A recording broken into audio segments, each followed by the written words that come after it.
Good day, everyone. Welcome to another edition of Fayette Focus. Harry Wright with you today. My guests from the museum and the Fayette County Historical Society. We have Bev Mullen. How are you, young lady? I'm good this morning, and you? I'm doing just wonderful. What is some of the wonderful things that we can expect in 2018 from the museum? You don't have enough time. That's wonderful to hear, though. No, I can't. I just couldn't answer you. Oh, okay. That's wonderful to hear. You said off the air, you said to expect some wonderful things. There are a couple of new things in the works that would be beneficial, mostly to children. Children don't teach Ohio history. They don't teach Fayette County history in our local schools. I don't know how to change that. So we need to figure out how to draw your children and your grandchildren into the museum so that they too have an interest in the history of Fayette County, what made it great and what can make it great in the future. So we're working on a couple of items, but that's all I can tell you because I can't, because they'll fire me if I tell you. Well, we like the little teasers every now and then, so you got that coming up. Yeah. Now let's talk about something that has happened. How was your cookie sale? Phenomenal. We were, in essence, sold out of cookies by 12 o'clock. Wow. I know. There were some left, and those that were left, the lovely lady bought, and her 4-H club buys them, and then they deliver them to all of the seniors in I think it's just in her township. I'm not sure about that. But anyway, it was a phenomenal day. It was a high, I've never seen a day like it. We even considered setting up a second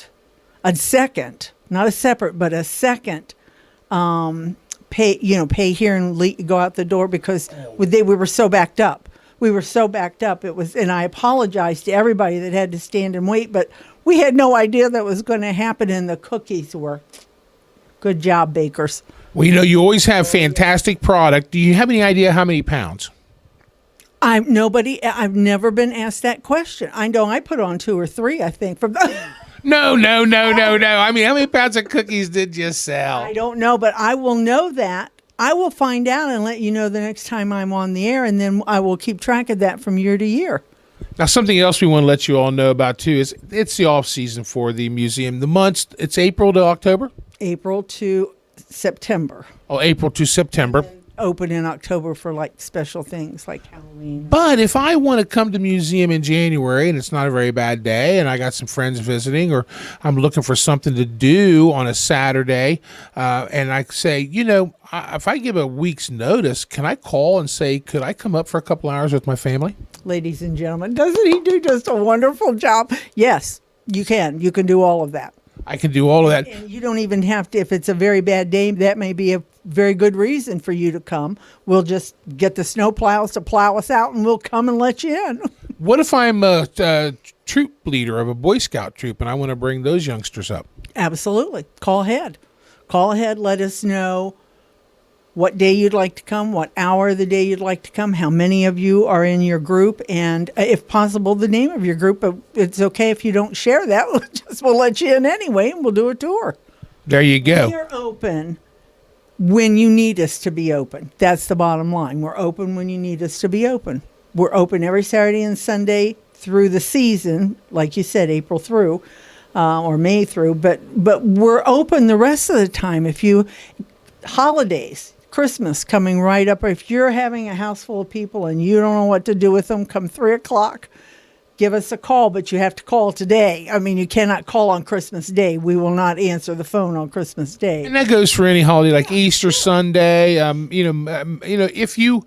If a coach of a T-ball team, and you're looking for something to do with the team to help bond that team together besides play baseball, what a great way to do it. Take them to the museum. I mean, you can see the newly reinvented library. Oh man, that remodeled library is something beautiful. It's beautiful. But the thing is, we have uniforms from like Bloomingburg and Jeffersonville from kids that played different sports. I'm thinking right now basketball. I can see this basketball outfit from way back in the 1800s. We've got that kind of that we can show kids, and they can see that they weren't the first kids ever to play on a school team. It's been going on forever and ever, and it's pretty interesting. Now, you know, the Miami Trace is building their new school, and coming up here pretty soon is going to be the last basketball game in the Panther Pit.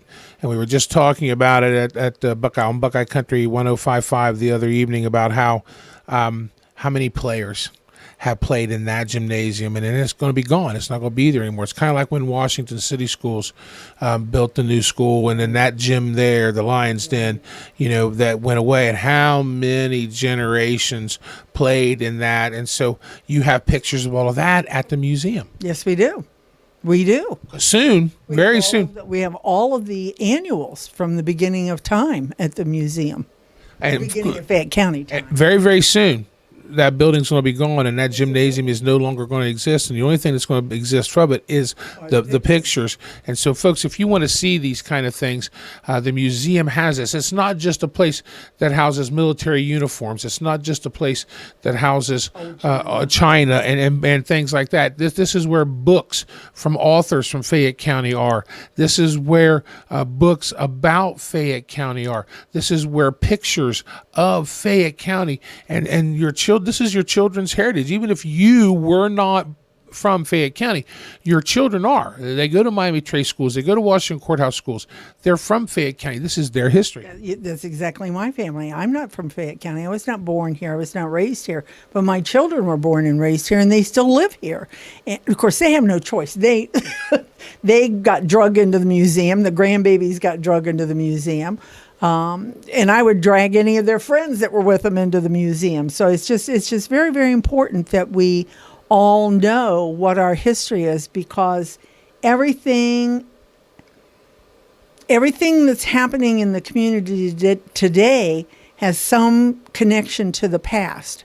Something was built, or something was discussed, or something was said, we'll never do this, or we'll always do this, or everything is connected. You said that earlier. Everything is connected, and that's important to know. It's important to know your heritage. And where you find that connection at is the Fayette County Museum. What's the location of the museum? We are at 517 Columbus Avenue. That's right at the point of Washington Avenue and Columbus Avenue.